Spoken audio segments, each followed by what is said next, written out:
السلام علیکم ورحمۃ اللہ وبرکاتہ۔ دوستو، درس حدیث کی آج دوسری حدیث۔ نبی علیہ الصلوۃ والسلام نے فرمایا، ابو ہریرہ رضی اللہ تعالیٰ عنہ راوی ہیں اس حدیث کے، صحیح مسلم کے اندر موجود ہے 6543 نمبر۔ نبی علیہ الصلوۃ والسلام کا فرمان ہے، اللہ تبارک و تعالیٰ تمہارے جسموں اور تمہاری صورتوں کو نہیں دیکھتے، بلکہ اللہ تبارک و تعالیٰ تمہارے دل اور تمہارے اعمال کو دیکھتے ہیں۔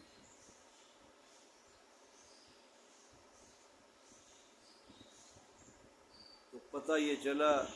کہ انسان جتنا مرضی خوبصورت ہو، جتنی بڑی مضبوط جسامت کا ہو،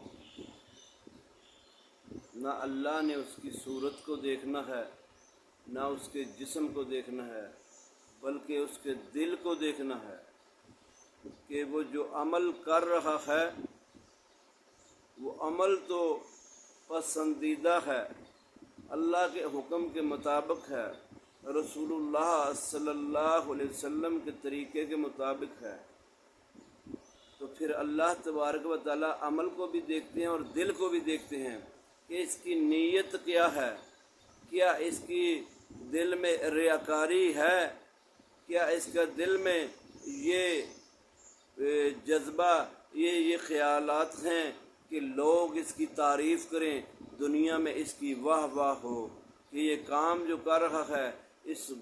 کام کی وجہ سے لوگ اس کی عزت کریں، لوگ اس پہ جو ہے وہ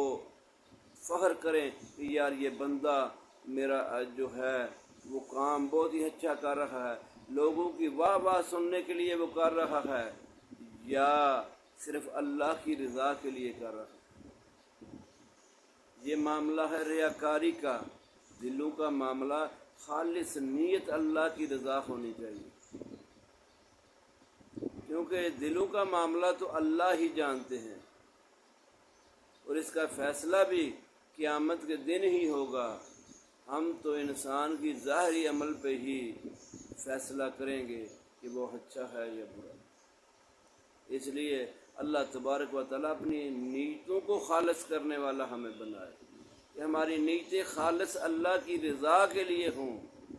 پھر ہمارے اعمال بھی سنت رسول اللہ صلی اللہ علیہ وسلم کے مطابق ہوں، پھر ہم کامیاب ہو جائیں گے۔ اللہ تعالیٰ مجھے اور آپ کو رسول اللہ صلی اللہ علیہ وسلم کی سنت کے مطابق عمل کرنے والا بنائے، اور رسول اللہ صلی اللہ علیہ وسلم کی سنت کے مطابق خالص نیت کے ساتھ اللہ کی رضا حاصل کرنے والا بنائے۔